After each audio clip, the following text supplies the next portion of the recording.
भिगवणमधल्या कथित अपहरणाच्या प्रकरणाला आता नवीन वळण आलेलं आहे। भिगवण प्रकरणामधल्या मुलीनं आईकडे जाण्याची इच्छा व्यक्त केली आहे। इंदापूर कोर्टामध्ये व्हिडिओ कॉन्फरन्सिंगच्या माध्यमातून मुलीने हजेरी लावली होती। कोर्टामध्ये मुलीनं जबाब बदललाय। याआधी मुलासोबत जाण्याची इच्छा या मुलीनं व्यक्त केली होती। यापूर्वी बारामती कोर्टामध्ये मुलीला हजर करण्यात आलं होतं। तिला 5 दिवस पुनर्वसन केंद्रामध्ये देखील ठेवण्यात आलं।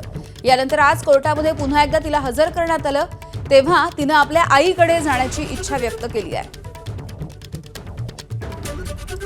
जयदीप भगत आमचे प्रतिनिधी आपल्याला माहिती देत आहेत। जयदीप, खरं तर ज्या दिवसापासून हे प्रकरण समोर आलेलं आहे तेव्हापासून आतापर्यंत सातत्याने या प्रकरणामध्ये काहीतरी ट्विस्ट येताना दिसतोय। अगदी बरोबर आहे यामिनी, तू म्हटल्या पद्धतीनं खरं तर या प्रकरणात वेगवेगळे जे आहे ते सातत्यानं ट्विस्ट समोर येतोय। खरं तर ज्यावेळेस या मुलीचं अपहरण झालं असं सांगितलं गेलं, खरं तर गुन्हा अशा पद्धतीचा दाखल झाला होता की आई आणि भावासोबत गाडीवरून जात असताना त्या मुलीवरती मिरची टाकली, मारहाण केली आणि तिचं अपहरण केलं।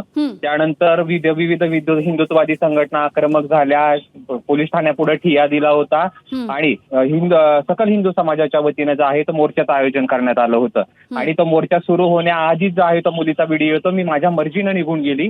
त्यावेळेस एक वेगळा ट्विस्ट आला। त्याच्यानंतर आमदार गोपीचंद पडळकर आणि संग्राम जगताप भिगवणला आले होते। गावकऱ्यांनी गाव बंद ठेवलं होतं। त्यावेळेस देखील सांगण्यात आलं की त्या मुलीवरती दबाव होता आणि ती दबावातून ती मुलगी बोलते आहे। त्याच्यानंतर ती मुलगी स्वतः प्रियकरासोबत जी आहे ती बारामती पोलीस ठाण्यामध्ये हजर झाली। त्यावेळेस तिने जबाब दिला होता की माझ्या मी इच्छेनं गेलेले आहे, मला मुलासोबतच राहायचं होतं। त्यावेळेस तिचं इन कॅमेरा जो आहे ते रेकॉर्ड, तिचा जबाब घेण्यात आला पोलीस ठाण्यात। त्याच्यानंतर तिला जे आहे ते बारामती कोर्टात हजर करण्यात आलं होतं आणि कोर्टामध्ये देखील तिने तो स्टँड कायम ठेवला होता। मात्र तिची जी आहे पुनर्वसन केंद्रात जी आहे ती रवानगी करण्यात आली होती 5 दिवसासाठी। आज 5 दिवस संपले। आज तिला व्हिडिओ कॉन्फरन्सिंगद्वारे जे आहे ते कोर्टामध्ये हजर करण्यात आलं। त्यावेळेस तिने सांगितलं मला आता आईसोबत जायचंय।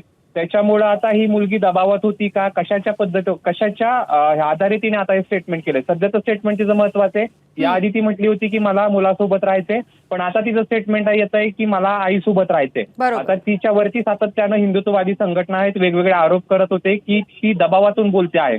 आता ती खरंच दबावातून बोलत होती का, त्यावरती पुढची केस कशा पद्धतीने चालेल हे समजलं जाईल। मात्र आता सध्या परिस्थितीमध्ये त्या मुलीचं स्टेटमेंट फार महत्वाचं मानलं जाते आणि तिने स्टेटमेंट दिला आहे की मला आईसोबत राहायचंय। आता ती मुलगी कधीही आईसोबत राहू शकते, मात्र त्याच्यानंतर तिचे कुठले स्टेटमेंट येत आहेत, कशा पद्धतीने ते जबाब देते, त्या आधारे जे आहे ती पुढची केस पुढे जाईल। यामिनी, जयदीप, धन्यवाद सविस्तर माहितीसाठी।